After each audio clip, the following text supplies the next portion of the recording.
Hello everyone, I hope everyone is keeping well. Today I'm just going to do a short video and show you how to thread a basic sewing machine. This is mostly for beginners. I've chosen a wee Elna here because it is a very good wee machine, and most beginners will have probably a machine like this. So the first thing I'm going to do is wind the bobbin. To wind the bobbin, we put it on to the winder. I will then get my thread, and I'll put the thread onto the stand. Always make sure the stand is up so that it doesn't fall off. We'll come over to your rewinder here, and if we put it at I cross it over so that it puts a bit of tension on. We come round and we wind it round the bobbin. There's also a hole in the bobbin that can feed it through, but I prefer to wind it round. So then what we do is we push that close towards there so that we know that it's secure and ready now for us to get ready to wind. The other thing is, with this Elna, you need to pull the side one out. If you don't pull the wheel out, then your needle will keep going up and down. So I'm going to wind a bit on. So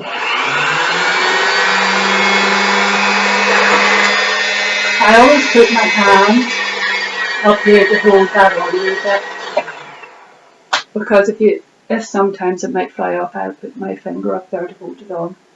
So wind a wee bit on, and what I'll do now is push that across, and that stops it from winding anymore. Always remember in this wee machine to push the side wheel in, otherwise your needle will not go up and down.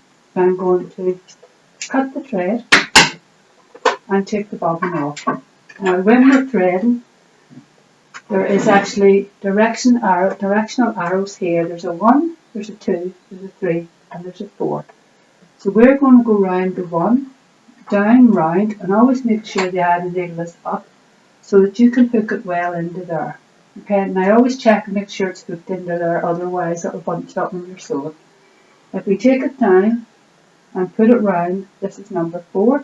There's a hook in the left and a hook in the right. I prefer the right one because it's easier to see.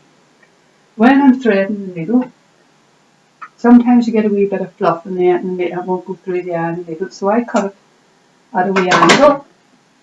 I'll put on the glasses so I can see. And if I put the foot down, then I can see where I'm threading that through. Your bobbin then, you'll put your bobbin, it will be like the shape of a 6, coming down and round. So if we lift that up and we put it into the bobbin case, there's a little slit here where we need to put it in the slit, but we need to bring it the full way and click it into there. When you're putting it in, if you open the back part of it and hold it like that, because if you tip it that way it'll fall out. So we're going to put it in, and to put it in here, we have to make sure that it's like a shape of a pear, that the 2 openings at the top are open so we can get the top of the bobbin case in. So if we put the bobbin case in, that's her in. The next thing we've got to do is get the thread from the bobbin up ready to sew. So if we hold the top thread and we bring the wheel full circle towards us until it gets to there, and then we can pull that up. And that's us ready to start. We can put this back on the yarn.